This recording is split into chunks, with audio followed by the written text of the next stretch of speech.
मेरे बच्चों, बोर्ड्स के लिए one of the best and important chapter chemical reaction. ये जो चैप्टर है, इस चैप्टर को कैसे करते हैं समझते हैं। इस चैप्टर की जो स्टार्ट है वो बहुत ही इजी तरीके से किया जा सकता है और ये चैप्टर बहुत इंपॉर्टेंट है। आप इस चैप्टर से क्यों घबराते हो मुझे पता नहीं, पर आसानी से चीज है, बिल्कुल की फालतू की बात नहीं, नो बकवास, डायरेक्ट सम करते हैं। आ जाओ। सबसे पहले है केमिकल रिएक्शन। सबसे पहला टॉपिक आपकी बुक का केमिकल रिएक्शन। कौन से केमिकल रिएक्शन है? दो, एक है फिजिकल चेंज और एक होता है केमिकल चेंज। सबसे बड़ा क्वेश्चन आता है what is mean by physical change. Physical change का मीनिंग होता है बेटा, जैसे एग्जांपल आइस है और आइस किस में कन्वर्ट हो गया? वाटर में। तो देखो ये क्या था? सॉलिड, और किस में कन्वर्ट हो गया? लिक्विड में। सॉलिड किस में कन्वर्ट हो गया? लिक्विड में। क्या यहाँ पे कोई चीज हुआ? क्या आप इसे वापस कर सकते हो? हाँ सर, किया जा सकता, फ्रिज में रखेंगे हो जाएगा। सही कहा। तो फिजिकल चेंज में सिर्फ और सिर्फ स्टेट चेंज होता है। स्टेट चेंज होता है, सॉलिड से लिक्विड, लिक्विड से गैस, या वाइस वर्सा, कुछ भी हो सकता। समझ में आया? ये होता है फिजिकल चेंज। अब बात करते हैं बेटा केमिकल चेंज की। केमिकल चेंज में क्या होता है बेटा, एक बार कोई चीज, जिसे कोई चीज है रिएक्टेंट, और एक बार वो प्रोडक्ट में बदल गया तो वो वापस नहीं आ सकता। इतना याद रखना, वो रिवर्स नहीं हो सकता। उसे कहते हैं केमिकल चेंज। और दूसरी बात, रिएक्टेंट अगर समझो मिल्क है, मिल्क को आपने कर्ड बना दिया, तो मिल्क एक बार कर्ड बन गया तो मिल्क कैसा था? मीठा। कर्ड कैसा होता है? खट्टा। तो देखो प्रॉपर्टी बदल गई, पूरी प्रॉपर्टी बदल गई।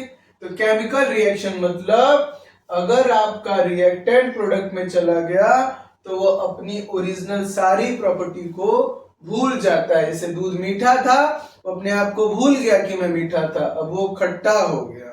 समझ में आया? ये लिक्विड था, सॉलिड हो गया और अपनी प्रॉपर्टी को भूल गया, उसे कहते हैं केमिकल चेंज। एग्जाम्पल के तौर पे कार्बन और ऑक्सीजन। आपको पता है कि कार्बन जलता है, कोयला जलता है, पर कोयला बंद कमरे में तो नहीं जल सकता, उसको हवा चाहिए, इसलिए को ऐसे ऐसे मारते रहते हैं वो लोग, सब लोग ऐसे ऐसे हवा करते रहते हैं। तो कार्बन और ऑक्सीजन मिलता है तो आग लग जाती है, लेकिन उसी आग को बुझाने के लिए CO2 यूज होता है। इसका मतलब दोनों के बीच में केमिकल रिएक्शन हुआ और ये नई चीज बन गई। नई चीज का पुरानी चीज से कोई भी रिश्ता नहीं है और न ही आप वापस जा सकते हो। उसे कहते हैं केमिकल चेंज। समझ में आया? आया या नहीं आया, इस बात की गारंटी आप इस क्वेश्चन को सॉल्व करके करो। ये क्वेश्चन मार्च 23 में 3 मार्क्स के लिए आया था और बहुत ही इंपॉर्टेंट, बहुत ही बच्चों ऐसा समझता, बहुत सारे बच्चे मिस्टेक कर देते हैं, लेकिन अगर आपने यहां सीख लिया तो आप अभी यहां कर सकते हो। कैसे करोगे? क्या लिखा है? Transformation of ice into water. क्या आइस से वाटर बना सकते हो? हाँ सर, फ्रिज में रख के। अच्छा, वाटर को बाहर निकालोगे तो सर वापस क्या होगा? अरे वो आइस रखोगे फ्रिज में, आपने फ्रिज में रखा वाटर, वाटर से क्या बन गया? आइस। आपने बाहर निकाला, वापस क्या बन जाएगा? वाटर। सर ये तो स्टेट चेंज हो रहा है, सॉलिड से लिक्विड, लिक्विड से सॉलिड। तो ये कौन सा चेंज हो गया? Physical change.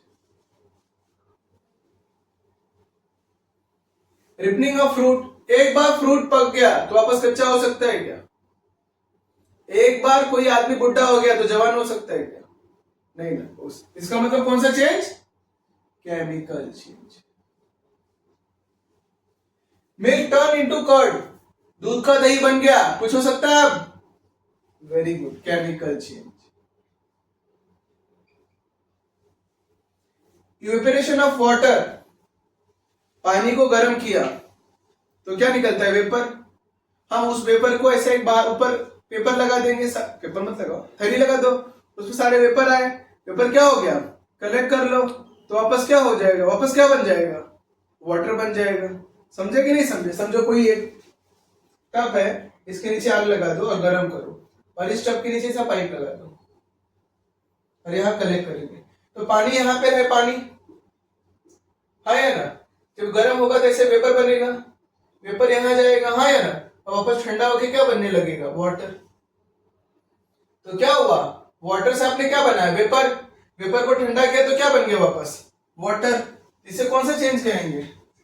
Physical change. क्योंकि इसमें क्या हो रहा है? सिर्फ लिक्विड से गैस, गैस से लिक्विड।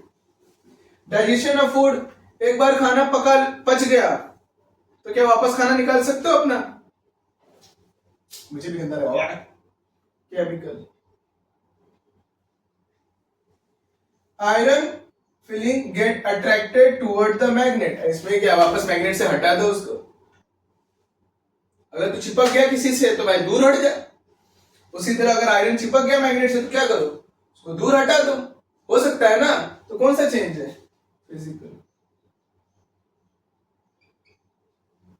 समझ में आता है? चलो अभी एक नेट आपने मेरे से सीखा कि फिजिकल चेंज और केमिकल चेंज क्या होता है। अब हम लोग इस नए टॉपिक पे आते हैं। इस टॉपिक का नाम है chemical equation and balancing. Chemical equation और बैलेंसिंग का क्या मीनिंग है? देखो, ये जो टॉपिक है, ये टॉपिक आप इंपॉर्टेंस भी रख सकते हो और नॉन इंपॉर्टेंट में भी कंसिडर कर सकते हो, लेकिन आपका सीखना बहुत जरूरी है। कभी कभी केमिकल इक्वेशन क्या होता है, जैसे एग्जांपल आप बोलोगे कि चूना है, चूना समझते हो? चूना है, चूने को पानी में डाल दिया, हाँ या ना? तो उसमें से क्या होता है? हाँ, चूना पानी में घुल जाता है और बाहर एक गैस बाहर आती है। तो उसे केमिकल के फॉर्म में कैसे लिखेंगे? सोडियम कार्बोनेट, हाँ या ना? रिएक्ट विथ वाटर तो क्या होता है? कार्बन डाइऑक्साइड गैस बाहर आती है। उसी तरह उसे इक्वेशन के फॉर्म में क्या लिखा रहता है कि जैसे कि सोडियम हाइड्रोक्साइड को आपने रिएक्ट कराया सल्फ्यूरिक एसिड के साथ, आपको क्या मिला? सोडियम सल्फेट और वाटर। तो इसे केमिकल इक्वेशन के फॉर्म में कैसे लिखेंगे? उसे लिखेंगे NaOH plus H2SO4 Na2SO4 plus H2O। ये इंग्लिश में था और ये केमिकल इक्वेशन के फॉर्म में है। इसे कहते हैं केमिकल इक्वेशन।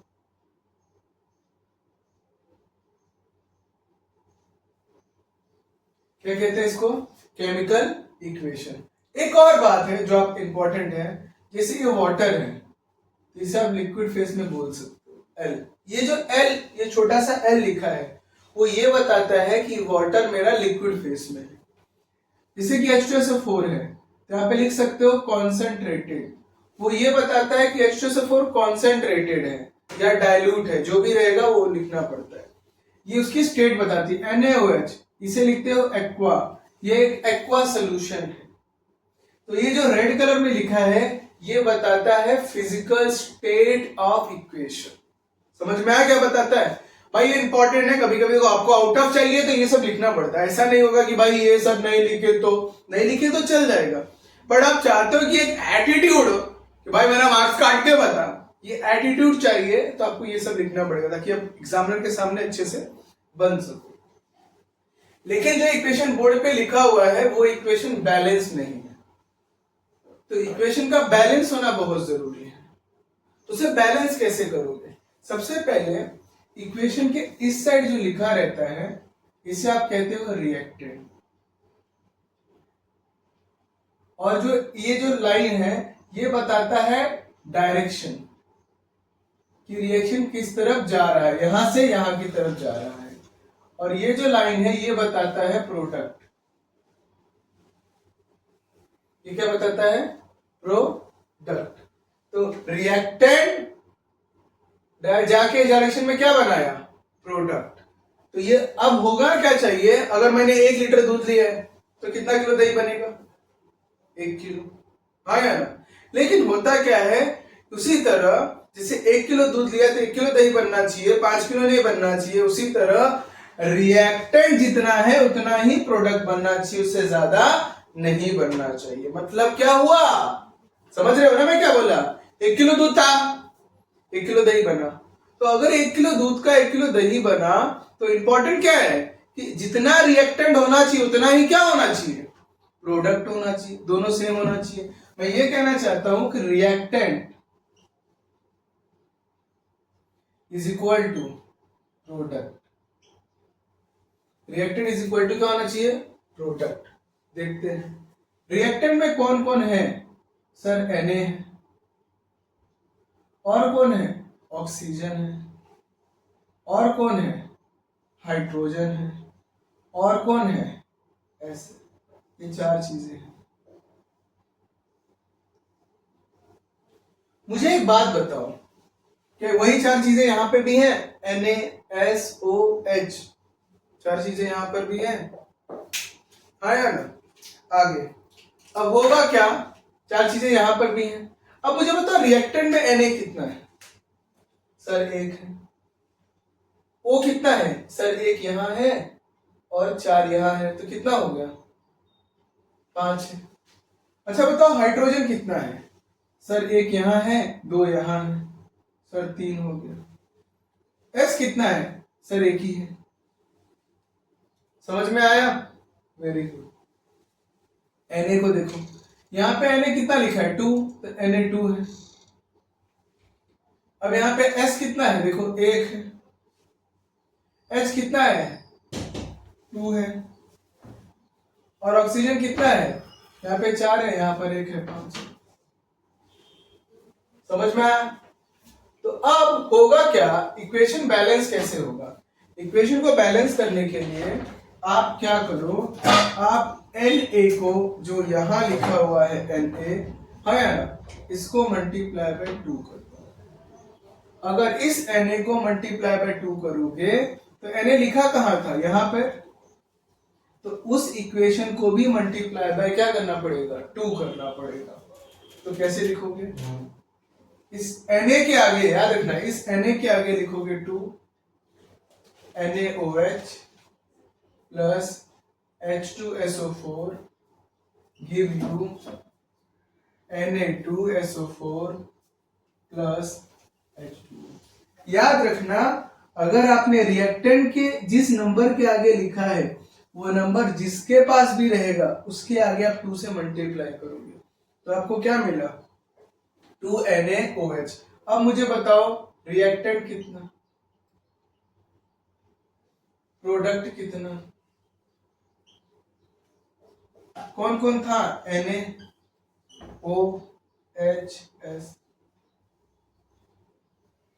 Na कितना है बताओ, Na कितना है, Na यहाँ पे अभी कितना हो गया बताओ, सर ये 2 लिखा है ना, ये 2 का मीनिंग क्या होता है, 2 NaOH जो लिखा है इसका मीनिंग होता है कि NaOH 2 बार लिखना। तो कितना Na हो गया, सर Na तो इसमें 2 हो गया। कितना ऑक्सीजन है, सर ऑक्सीजन यहाँ पर 2 है, मतलब ये 2, 4 यहाँ पर है, यहाँ पे 4 है और यहाँ पे कितना हो जाएगा, 1 इंटू 2, 2, 6। हाइड्रोजन 2 इंटू कितना हो जाएगा, 2, यहाँ पे कितना हाइड्रोजन, 4। सल्फर कितना है, 1, यहाँ आ जाओ। Na कितना है, 2। ऑक्सीजन कितना है, यहाँ पे 4, यहाँ पर 1, 5। हाइड्रोजन कितना है यहाँ पर, हाइड्रोजन यहाँ पे कितना है, 2। सल्फर यहाँ पे कितना है, 1। अब कौन सी चीज है जो अनबैलेंस है, सर अनबैलेंस तो हाइड्रोजन लग रहा है और ऑक्सीजन लग रहा है, बहुत आसान है, सिर्फ और सिर्फ इसे मल्टीप्लाई बाय 2 करो। कहाँ मल्टीप्लाई किए, प्रोडक्ट साइड, हाइड्रोजन साइड, तो प्रोडक्ट साइड हाइड्रोजन कहाँ है, यहाँ, आप यहाँ पे मल्टीप्लाई बाय 2 कर दो। कैसे लिखोगे, इसको इक्वेशन को लिखो वापस, 2NaOH plus H2SO4 give you Na2SO4 plus 2H2O। ये जो 2 है वो क्यों आया है, क्योंकि मैंने यहाँ मल्टीप्लाई किया, प्रोडक्ट साइड किया और जहां हाइड्रोजन था वहां, इसके लिए 2 को यहाँ लिखा। यहाँ पे मैंने 2 को क्यों मल्टीप्लाई किया था, रिएक्टेंट साइड किया था 2, क्योंकि जहां Na था तो रिएक्टेंट साइड Na था, इसलिए मैंने वहां पे मल्टीप्लाई किया। आगे अब ऐसा करने के बाद फिर से आप चेक करो, रिएक्टेंट, प्रोडक्ट, बताओ कितना Na है, कितना ऑक्सीजन है, कितना हाइड्रोजन है, कितना सल्फर है, बताओ मुझे। मैंने क्या बोला, कितना Na है, सर 2 Na। कितना ऑक्सीजन है सर 2, और यहाँ पर 4, यहाँ पे 4, यहाँ पे 2, 6। कितना हाइड्रोजन है सर यहाँ पर 2, यहाँ पर 2, 4। कितना S है सर 1। यहाँ पर आओ, Na कितना है, देखो यहाँ 2 लिखा है 2। S कितना है 1, हाइड्रोजन 2 यहाँ पर है H2। अब ये जो रहता है ना बेटा, एक्चुअली नहीं ऐसा रहता है 2H2 मतलब H2 2 बार है, पर यहाँ पे कितना हाइड्रोजन है 2, यहाँ पर भी है 2, तो 4 हाइड्रोजन है। अब ऑक्सीजन क्या होगा, 2 यहाँ पर है, 4 यहाँ पर है, 6। इसका मतलब ये जो इक्वेशन था, इसे मैं वापस लिखता हूं आपके लिए। ये जो इक्वेशन है 2NaOH plus H2SO4 give you Na2SO4 plus 2H2O। ये आपका बैलेंस केमिकल इक्वेशन है। क्या है आपका बैलेंस केमिकल इक्वेशन, समझ में आता है? बैलेंस केमिकल इक्वेशन आपको समझा कैसे किया मैंने? हाँ ठीक है, वेरी गुड। ये आपको एग्जाम में आ भी सकता है, नहीं भी आ सकता। अभी तक इसके ऊपर कोई क्वेश्चंस खास नहीं आए हैं। चलो आगे बढ़ते हैं। मेरे ग्रेट बच्चों, अभी आप मेरे से क्या सीख रहे थे? Balancing chemical equation. अभी मैं आपको दूसरा टॉपिक सिखा रहा हूं जिसका नाम है टाइप ऑफ केमिकल रिएक्शन। ये बहुत इंपॉर्टेंट टॉपिक है और ये टॉपिक आपको एग्जाम में 3 मार्क्स के लिए भी, 2 मार्क्स के लिए भी, 4 मार्क्स के लिए भी आता है। तो आप मेरे साथ ये टॉपिक देखो और आपको कैसा लगता है आप मुझे बताओ। सबसे पहले क्या है टाइप ऑफ केमिकल रिएक्शन? एक होता है कॉम्बिनेशन रिएक्शन, एक होता है डीकंपोजिशन, एक होता है डिस्प्लेसमेंट, एक होता है डबल डिस्प्लेसमेंट। कुछ जरूरत नहीं है करने की, सिर्फ ध्यान से अगर आप देखो तो आपको याद हो जाएगा। क्या लिखा है, वर्ड को सुनो, कॉम्बिनेशन। क्या लिखा है? कॉम्बिनेशन। तो कॉम्बिनेशन का मीनिंग क्या हुआ बेटा? कॉम्बिनेशन का मीनिंग हुआ जब एक रिएक्टेंट दूसरे रिएक्टेंट से मिलता है और सिंगल प्रोडक्ट बनाता है। ये एक थे, ये एक था, लेकिन रिजल्ट में यही मिला। क्या हो गया? उसे क्या कहेंगे? Combination reaction.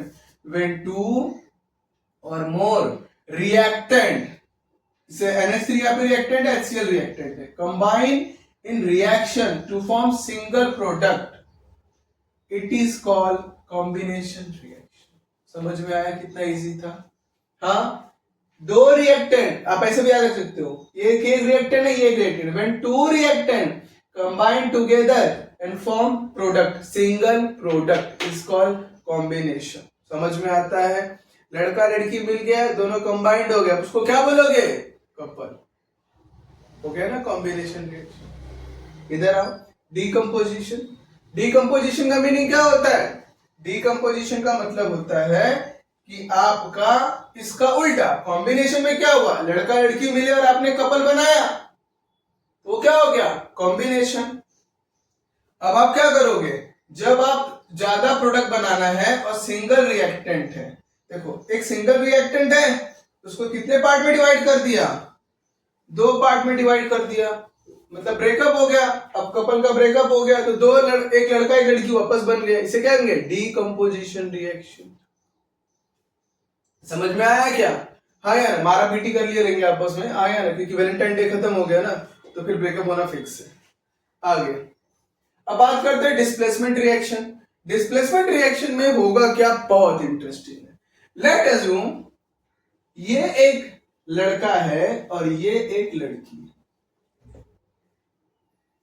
अब जो लड़का है वो बेकार सेकार, हाँ या ना, फालतूगिरी कर रहा था, और एक और लड़का था जो ज्यादा अच्छा था, मतलब मोर इलेक्ट्रोपॉजिटिव।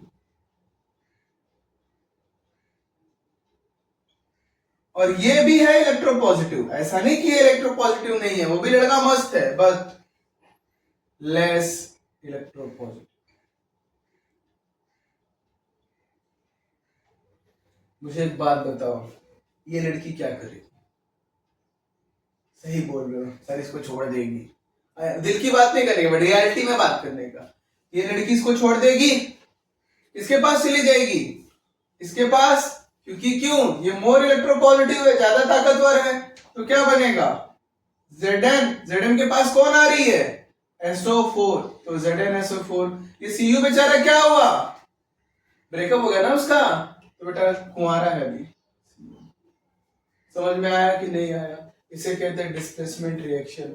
जब लड़की लेस इलेक्ट्रोपॉजिटिव को छोड़ के मोर इलेक्ट्रोपॉजिटिव एलिमेंट के पास जाएगी तो उसे क्या कहेंगे, डिस्प्लेसमेंट रिएक्शन। समझ में आता है? Very good. डबल डिस्प्लेसमेंट में क्या होता है बेटा, हर आदमी को ना बाजू वाला ही अच्छा लगता है ना? अपना आदमी को, हर आदमी को अपनी चीजें बुरी लगती है और दूसरों का चीज अच्छी लगती है। वही हाल यहाँ पर है। देखो यहाँ पर है, ये एक मेटल है, ये भी एक टाइप का मेटल है, समझ में आ रहा है? लेकिन जो SO4 है वो बोल रहा है मेरा वाला मेटल खराब है भाई, तेरा वाला मेटल तो भाई क्या बात है। और ये जो CrO4 है ये बोल रहा है मेरा वाला मेटल खराब है, तेरा वाला मेटल भाई क्या बात है। तो इन लोगों ने क्या किया, स्वैपिंग, बदल लिया एक दूसरे के साथ। तो Ba यहां चला आया, K2 वहां चला आया, दोनों ने ही आपस में क्या किया, एक्सचेंज। तू मुझे तेरा दे दे, मैं तुझे अपना दे दूं, बात खत्म। समझ में आया? उसे क्या कहते हैं, डबल डिस्प्लेसमेंट रिएक्शन। समझ में आता है? एक बार रिवाइज कर लेते हैं। कॉम्बिनेशन रिएक्शन क्या होता है मेरे बेटो, हाँ या ना? जब लड़का लड़की आपस में पैचअप करते हैं तब क्या होता है, कपल एक बन गए, उसे कहते हैं कॉम्बिनेशन। मतलब दो रिएक्टेंट मिला और एक प्रोडक्ट। अब मिलने के बाद क्या होगा, ब्रेकअप। तो एक प्रोडक्ट जब दो पार्ट में डिवाइड होगा तो क्या कहेंगे, डिकम्पोजिशन, है ना? तेरी वाली छोड़ के किसी और के पास चली गई क्योंकि वो मोर इलेक्ट्रोपॉजिटिव था, ज्यादा हैंडसम था, इसलिए तुझे छोड़ के चली गई, उसे क्या कहेंगे, डिस्प्लेसमेंट, है ना? और इसकी सर्वे में क्या होगा, तूने उसकी वाली ले ली, उसने तेरी वाली ले ली, आपस में क्या किया, एक्सचेंज कर लिया। मेटल को एक्सचेंज कर लेते हैं नॉन मेटेलिक कंपाउंड में, तो उसे क्या कहते हैं, double displacement reaction. Double displacement में क्या होता है, आपको सामने वाला ज्यादा इलेक्ट्रोपॉजिटिव लग रहा है, उसको आपका इलेक्ट्रोपॉजिटिव ज्यादा लग रहा है, उसे क्या कहेंगे, डबल डिस्प्लेसमेंट रिएक्शन। तो अभी आपको ये कॉन्सेप्ट क्लियर हो गया। अब हम लोग क्या करने वाले हैं, अब हम लोग देखेंगे कि क्या ये चार टॉपिक पे हम लोग PYQ previous year question attempt कर पाते हैं। तो मैं आपको थोड़ा इधर ही लिख के दिखाता हूं और एक्सप्लेनेशन बताता हूं कि कैसे कर सकते हो। चलो मेरे साथ देखते हैं। मेरे बच्चों अभी आपने ये टॉपिक स्टडी किया, अब इसके ऊपर PYQ आया है 3 मार्क्स के लिए। कितना इजी, आप देखो, आपको कुछ नहीं करना। क्या दिया है, CuSO4 प्लस Fe, क्या दे रहा है, FeSO4। आप देख रहे हो कि ये SO4 इस Fe के साथ जा रहा है और ये बेटा सिंगल हो जा रहा है। इसको रिएक्शन में क्या, कौन सी रिएक्शन कहेंगे, डिस्प्लेसमेंट रिएक्शन। क्यों, आप देखो CuSO4 Fe के साथ गया, Zn के साथ गया, क्या हुआ, Cu अकेले हो गया और SO4 किसके साथ चला गया, Zn के पास। तो ऐसी रिएक्शन को क्या कहेंगे, डिस्प्लेसमेंट।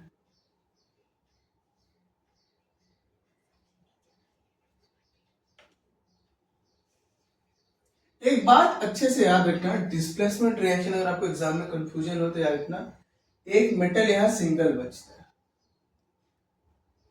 समझा? इधर आओ। अब देखो यहाँ पे क्या हो रहा है, यहाँ पे दो लोग हैं, वो लोग एक सिंगल आदमी बना रहे हैं, तो क्या बोलेंगे इसको, कॉम्बिनेशन। लड़का लड़की मिल गया, कपल फॉर्म हो जाता है, हाँ या ना? इसे क्या कहेंगे, कॉम्बिनेशन।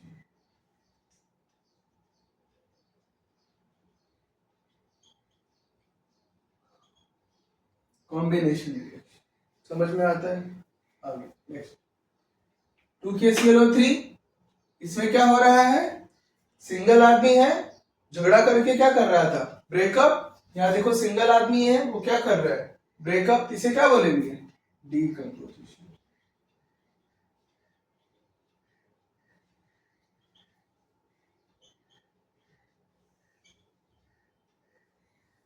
क्या बोलेंगे, डीकंपोजिशन।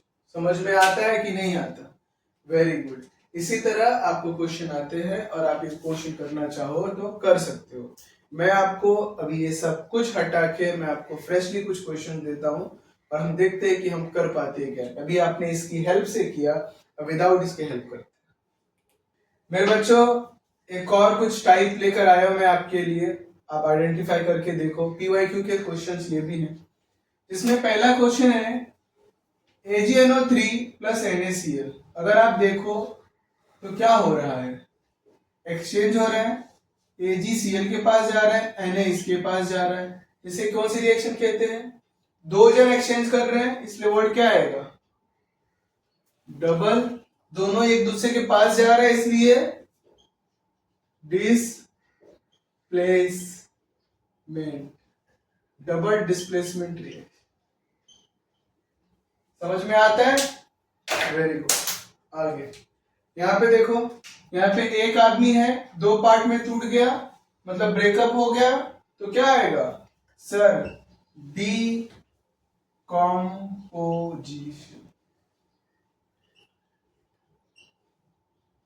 समझ में आता है? एक इंटरेस्टिंग फैक्ट मैं बताता हूं, आगे क्वेश्चंस करेंगे।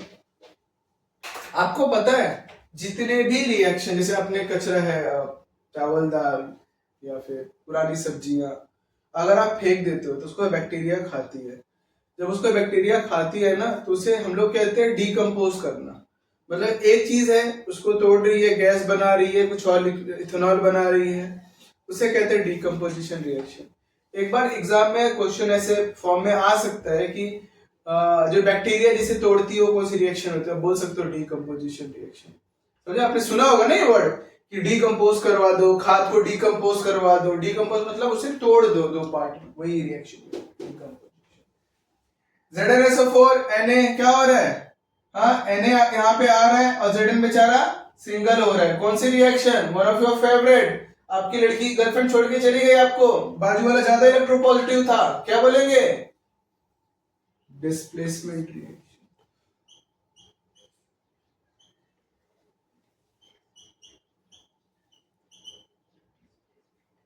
समझ में आता है? यहाँ पे दो लोग हैं, आपस में कंबाइंड हो गए, हाँ या ना? क्या बोलेंगे इसको? ये कपल बना दिया, क्या बोलेंगे? कॉम्बिनेशन।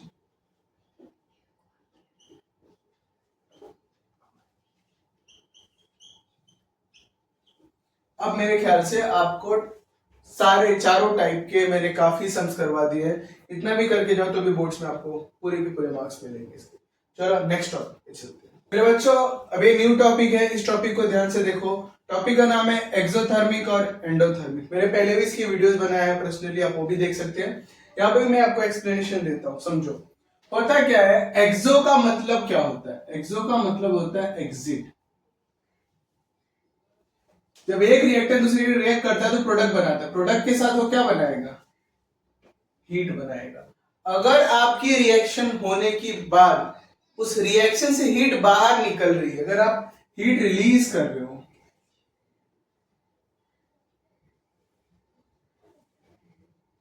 अगर आप हीट रिलीज कर रहे हो तो क्या होगा?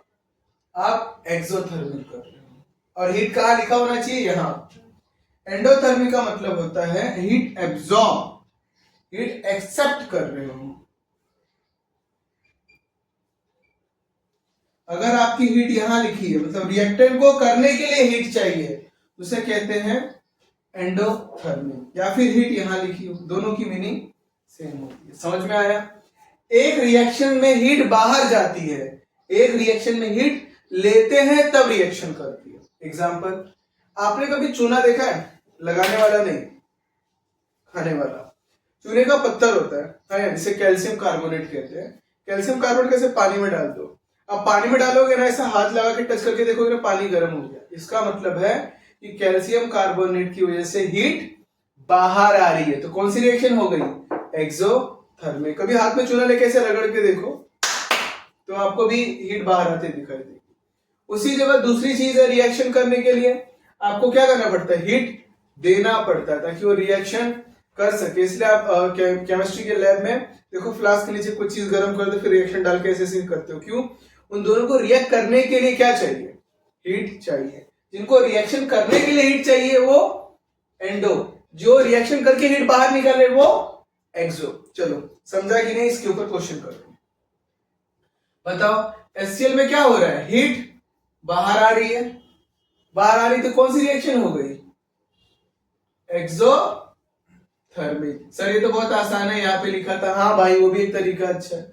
यहाँ पे हीट कहाँ लिखा है, यहाँ पर, तो कौन सी रिएक्शन हो गई, एंडोथर्मिक। यहाँ पे हीट क्या है, बाहर है, कौन सी रिएक्शन हो गई, एक्सोथर्मिक। यहाँ पे हीट क्या है, यहाँ पे लिखा है, तो कौन सी रिएक्शन हो गई, एंडो। समझ में आता है, कितना इजी है। Thank you. चलो नेक्स्ट टॉपिक पे चलते हैं। Factor affecting rate of chemical reaction. ये आप कभी भी अपने बुक में ना कोई नहीं पढ़ता, कोई बच्चा इस टॉपिक को नहीं पढ़ता, जबकि इस टॉपिक से क्वेश्चन आते हैं।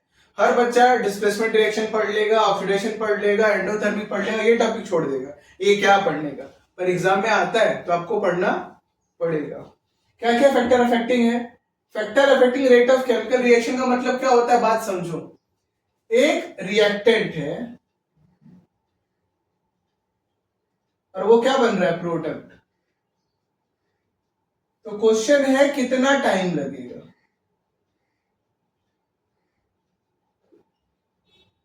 तो उसका पिक्चर में डायलॉग मारते हैं ना, कितना, वही टाइम है, कितना टाइम लगेगा। अब बताओ नेचर ऑफ रिएक्टेंट।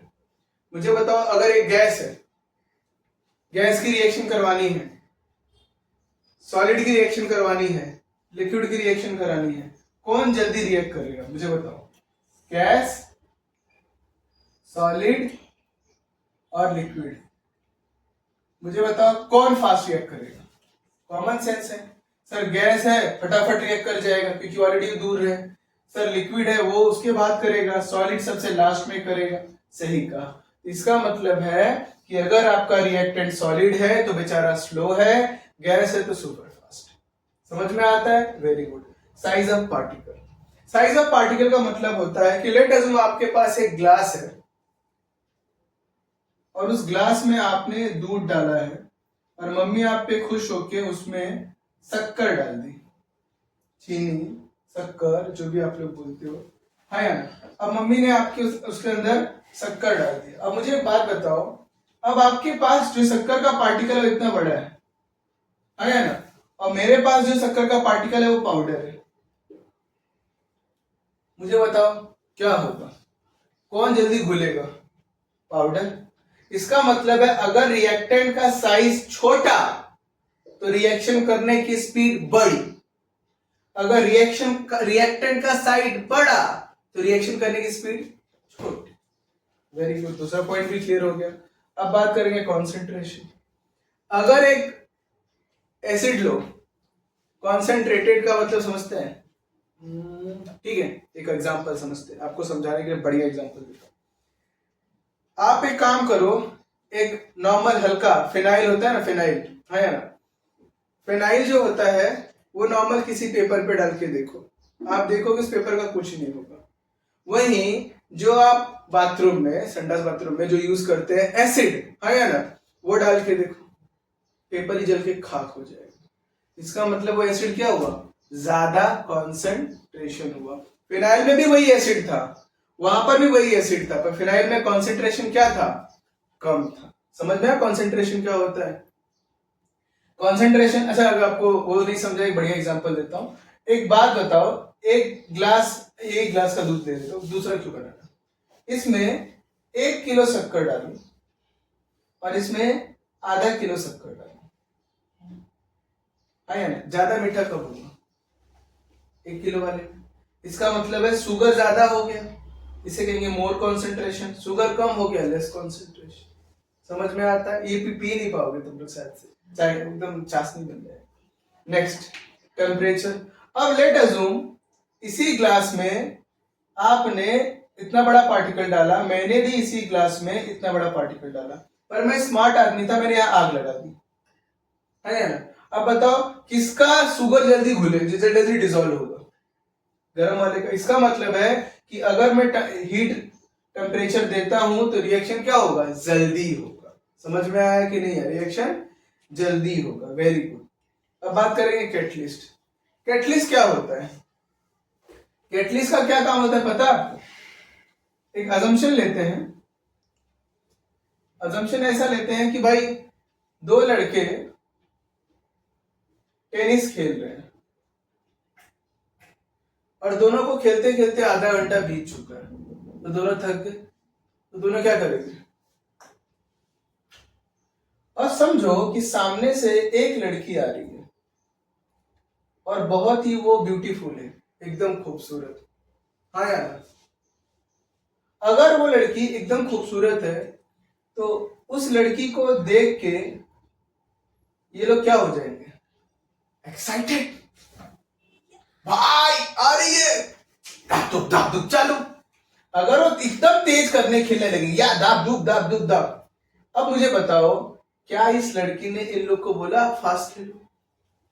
क्या इस लड़की ने इसमें आके कुछ खेला? ना बेचारी ने खेला, ना कुछ बोला, ना कुछ किया, ना कुछ सुना, लेकिन जस्ट बिकॉज उसके यहाँ खड़े रहने से दोनों के दोनों क्या हो गए? Super fast. इसे क्या कहते हैं? कैटलिस्ट। कैटलिस्ट क्या होता है? रिएक्शन में आता नहीं है, लेकिन उसके होने से रिएक्शन में सब कुछ हो जाता है। समझ में आया? Thank you so much. ये टॉपिक भी खत्म। मेरे बच्चों, लास्ट टाइम आपने हमसे सीखा था what is exothermic, what is endothermic. अभी आपने मुझसे सीखा कि फैक्टर अफेक्टिंग। अब आप मुझसे सीख रहे हो रेडॉक्स रिएक्शन। रेडॉक्स रिएक्शन में दो पार्ट है बेटा, एक है रिडक्शन, एक है ऑक्सीडेशन। समझ में आया? अगर दोनों साथ में हुआ तो वो क्या होता है? रेडॉक्स। देखो, लॉस ऑफ ऑक्सीजन और गेन ऑफ ऑक्सीजन। अगर कोई ऑक्सीजन लॉस कर रहा है तो उसे कहते हैं रिडक्शन, अगर कोई गेन कर रहा है तो उसे कहते हैं ऑक्सीडेशन। ये बात आप याद रखो, आपको पूरा ऑक्सीडेशन रिडक्शन समझ में आया? अगर कोई ऑक्सीजन लॉस कर रहा है तो उसको क्या बोलेंगे? रिडक्शन। अगर कोई ऑक्सीजन गेन कर रहा है तो उसे क्या बोलेंगे? ऑक्सीडेशन। समझ में आया? चलो देखो, एक मैंने आपके सामने रिएक्शन लिखी है। अगर आप इस रिएक्शन को ध्यान से देखो तो आप मुझसे कह सकते हो कि CuO से क्या हुआ। Cu मतलब Cu के साथ कौन था? ऑक्सीजन था। पर सर ऑक्सीजन तो यहां नहीं है। भाई चोरी हो गया, लॉस हो गया, तो ना कि उसने ऑक्सीजन को लूज कर दिया, छोड़ दिया। अगर वो ऑक्सीजन छोड़ देता है तो वो क्या कर रहा है? रिडक्शन। देखो रिडक्शन के बारे में क्या लिखा है? In this reaction oxygen atom goes away from copper. Goes away लिखो या लॉस लिखो, दोनों का मीनिंग सेम है। समझ में आता है मैं क्या बोल रहा हूं? ऑक्सीजन चला गया, अगर ऑक्सीजन चला गया तो कॉपर ने क्या किया? रिडक्शन किया। मतलब कॉपर यहां पे क्या कर रहा है? रिडक्शन कर रहा है। समझ में आता है? Very good. अब दूसरी बात सीखते हैं। यहां पे क्या हाइड्रोजन के साथ ऑक्सीजन था? नहीं था। लेकिन क्या यहां पर उसके साथ ऑक्सीजन आया? हाँ सर, आ गया। क्या आपको नहीं लगता कि हाइड्रोजन ने ऑक्सीजन को गेन किया? अगर उसने गेन किया तो क्या होगा? हाइड्रोजन मॉलिक्यूल, हाँ या ना, क्या करना चाहिए? अगर टेक अप ऑक्सीजन एटम, अगर उसने ऑक्सीजन ले लिया तो वो क्या करेगा? ऑक्सीडेशन। इसका मतलब ये क्या हो रहा है? ऑक्सीडेशन। लेकिन सर ये तो एक ही इक्वेशन है, और एक ही इक्वेशन में एक आदमी ऑक्सीजन लॉस कर रहा है, दूसरा आदमी ऑक्सीजन गेन कर रहा है। एक ही इक्वेशन में अगर एक आदमी लॉस कर रहा है और एक आदमी गेन कर रहा है, ये तो ऐसा वाला हो जाएगा, एक हाथ दो एक हाथ लो, मतलब ऐसा दोनों चीजें साइमल्टेनियसली होगी। हाँ, इसलिए लिखा है a chemical reaction in which oxidation reduction take place simultaneously.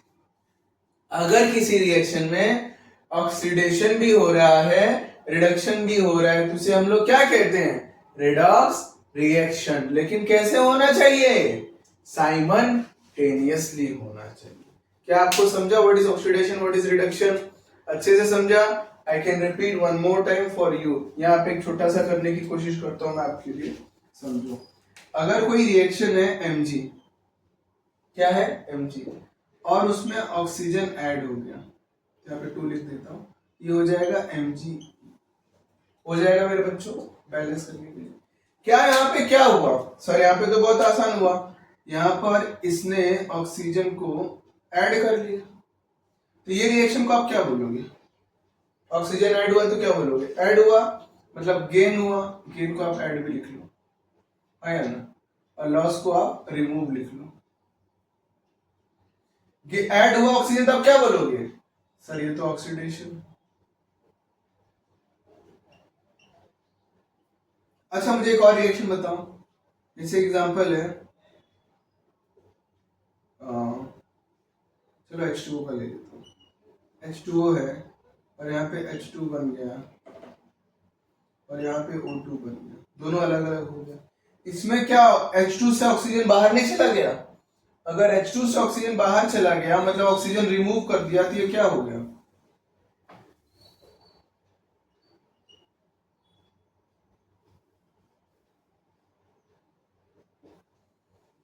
Reduction. समझ में आता है? कितना इजी टॉपिक था, समझ में आया?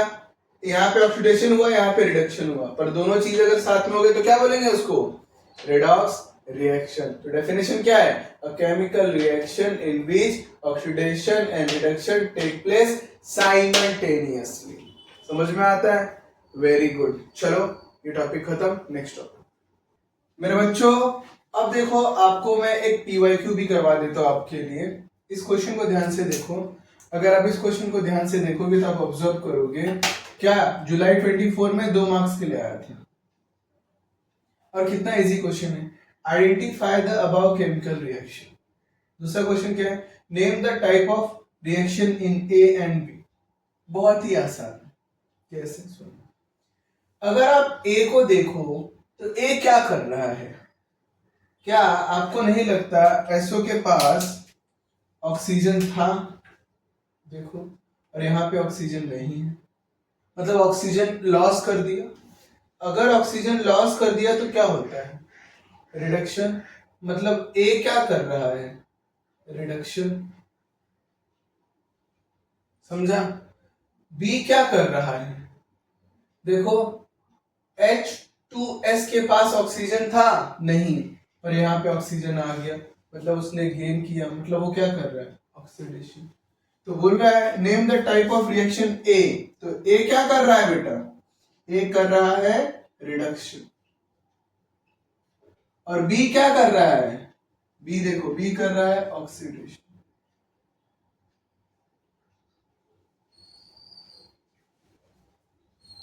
B कर रहा है ऑक्सीडेशन। समझ में आता है? Very good. अब 1 पे जाएंगे। 1 पे मैं पहले क्यों लिखा रीजन बताता हूँ।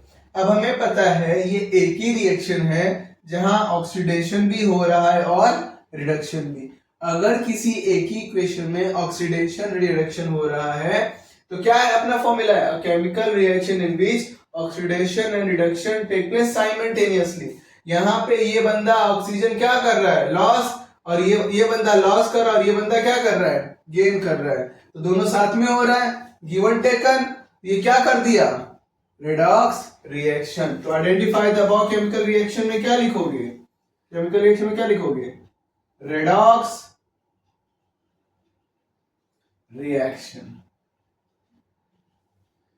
समझ में आया रेडॉक्स रिएक्शन क्यों लिखा? क्योंकि ऑक्सीडेशन रिडक्शन एक ही इक्वेशन में हो रहा था। कितना इजी टॉपिक है। Thank you. चलो नेक्स्ट टॉपिक पे चलते हैं। अभी आप ये डायग्राम देख रहे हो, इस डायग्राम में आप जो डायग्राम है थोड़ा सा हार्ड लग रहा होगा। आपको पता है कि ये जो वाटर का बबल है, नीचे जो आयरन की प्लेट है, तो बहुत कंफ्यूजिंग लगता है। सबसे पहले एक बात, बेसिक बात याद रखना, मैं आपको आपके टेक्स्ट बुक के थ्रू ना जाके, ये 5 मार्क्स का एक क्वेश्चन है उसके थ्रू जा रहा हूँ। उसका एक रीजन समझ लो।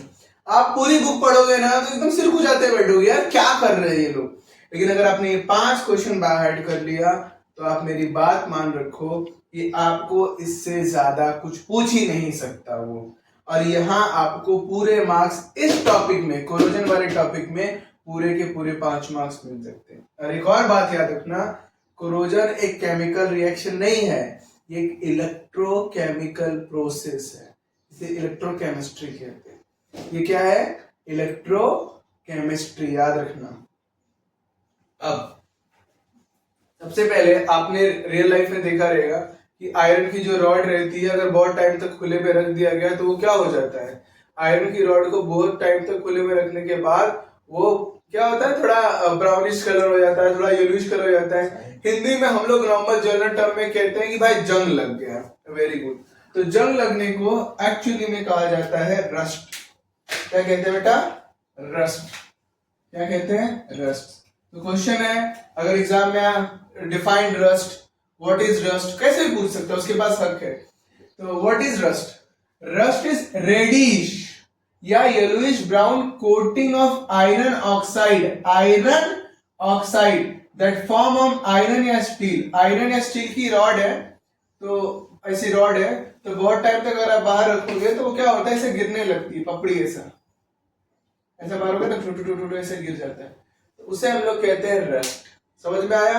बहुत ऐसे याद नहीं है, आयरन ऑक्साइड। ये डेफिनेशन याद रखना, अपना दिमाग मत लगाना कि ब्राउन कलर हो जाता है, येलो कलर हो जाता है। आयरन, बहुत सारे बच्चे ऐसे लिख देते हैं, क्या आयरन, हाँ मेरे iron is rusting just because of brown colour. ऐसा नहीं होता। आप लोग ऐसा कुछ भी लिख के चले आते हो। Please make about the sense in definition कि रस्ट इज रेडिश या येलोइश ब्राउन कोटिंग, याद रखना, कोटिंग जो ऐसे गिरता रहता है, coating iron oxide that is form on iron या स्टील। मोस्टली स्टील में नहीं होता, आयरन में ही होता है। सो रियल लाइफ में आपने कभी आयरन नहीं देखा होगा, दुनिया में हर जगह स्टील ही है। नेक्स्ट, तो आपको कौन सा समझा रस्ट का, कि भाई रस्ट में क्या होता है, कोटिंग होता है आयरन ऑक्साइड की जो गिरता है, उसे कहते हैं रस्ट। किस कलर का? रेडिश या brown. Right the chemical formula of rust. Rust का केमिकल फॉर्मूला बताओ, एग्जाम में आ सकता है। अब यहाँ पे क्या लिखा था? Iron oxide. यहाँ पे भी क्या लिखा है? Iron oxide. लेकिन फिर ये सर क्या दिया है?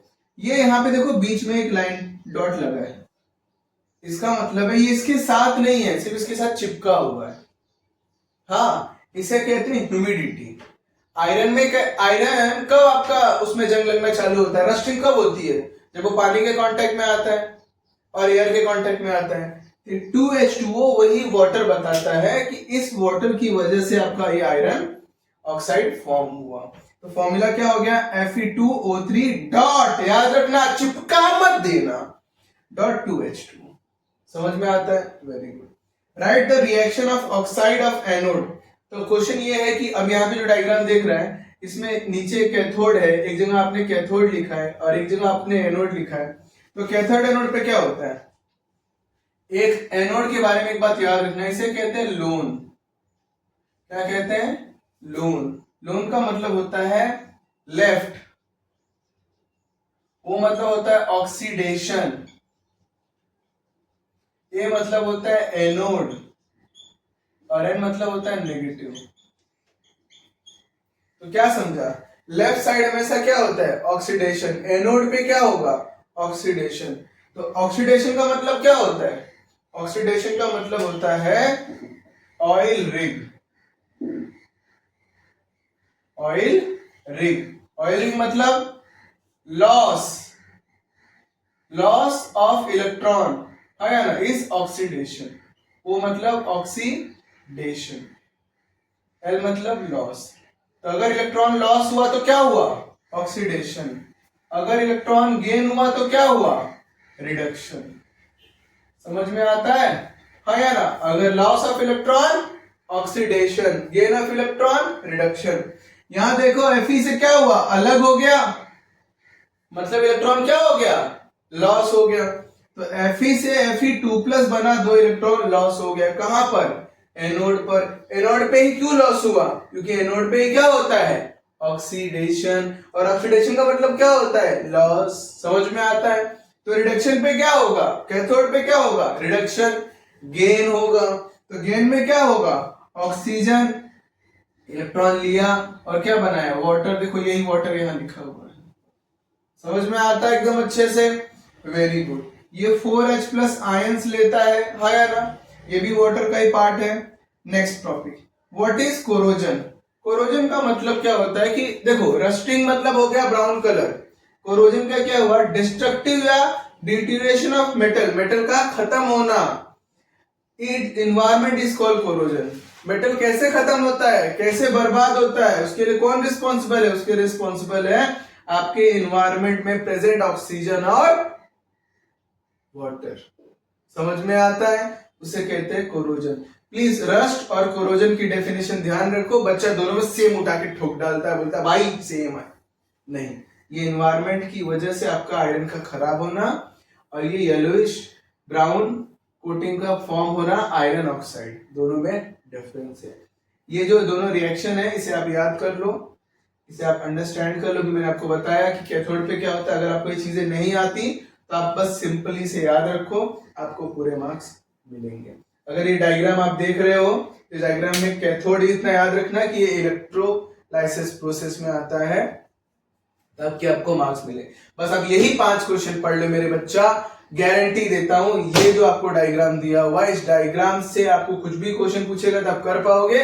दूसरा, डायग्राम ना देखिए 5 क्वेश्चन इसी फॉर्म में पूछ सकते हो, बोलो 1 मार्क्स 2 मार्क्स में पूछते, what is rusting, define rusting, what is corrosion, define corrosion, कुछ भी बोलेगा। फिर बोलेगा write the formula, write the chemical formula of rust, ये बहुत बार आता है, write the chemical formula of rust, 1 marks में आता है, you need to be right like this, हाँ या ना। एनोड कैथोड की चीजें 5 मार्क्स में ही आएंगी, बट ये सब चीजें छोटी छोटी जो 1 मार्क्स में आ सकती है, इसे जरा ध्यान में रखना, अच्छे से कर लो, हाँ या ना। कुछ डाउट है तो मेरे को पूछ लो। ये टॉपिक आपका यहाँ खत्म होता है। एक लास्ट टॉपिक है जिसे कहते हैं हम लोग रेंसिडिटी, वो भी मैं आपको वो भी एक्सप्लेन कर देता हूँ। चलो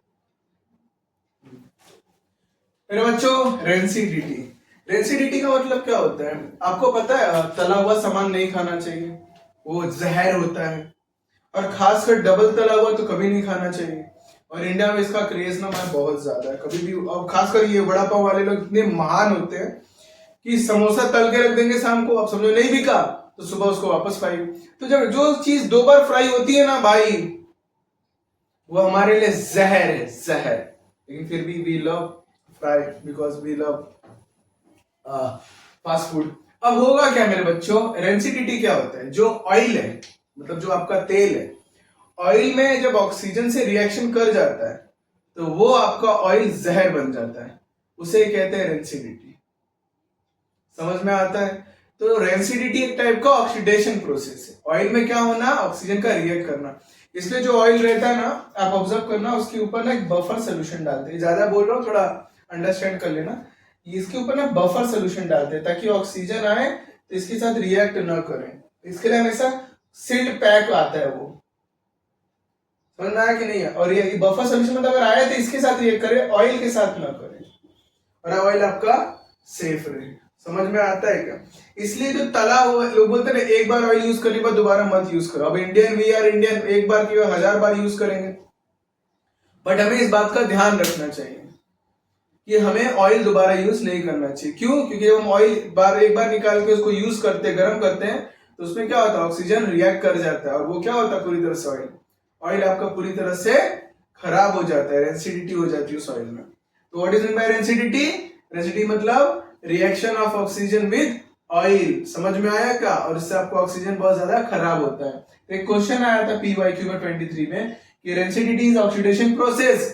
यस, क्योंकि उसमें क्या ऐड हो रहा है, ऑक्सीजन ऐड होता है। इसके लिए कौन सा प्रोसेस है, ऑक्सीडेशन प्रोसेस है। समझ में आता है, एग्जाम में आएगा, लिख लोगे रेंसिडिटी इज ऑक्सीडेशन प्रोसेस। समझ में आया कि नहीं है। और उसके बाद ऑयल आपका स्मेल करने लगता है। कॉन्सेप्ट क्लियर हुआ? ये चैप्टर आपका खत्म हो गया। If you people have any kind of doubt regarding this chapter, then feel free to ask me in comment box as well as in different mode of communication. समझ में आता है? प्लीज आप इस चैप्टर को पढ़ो। अगर आपको कोई भी प्रॉब्लम आ रही है तो आप मुझसे पूछो। I will try my level best to solve your problem. समझ में आता है? Thank you for watching.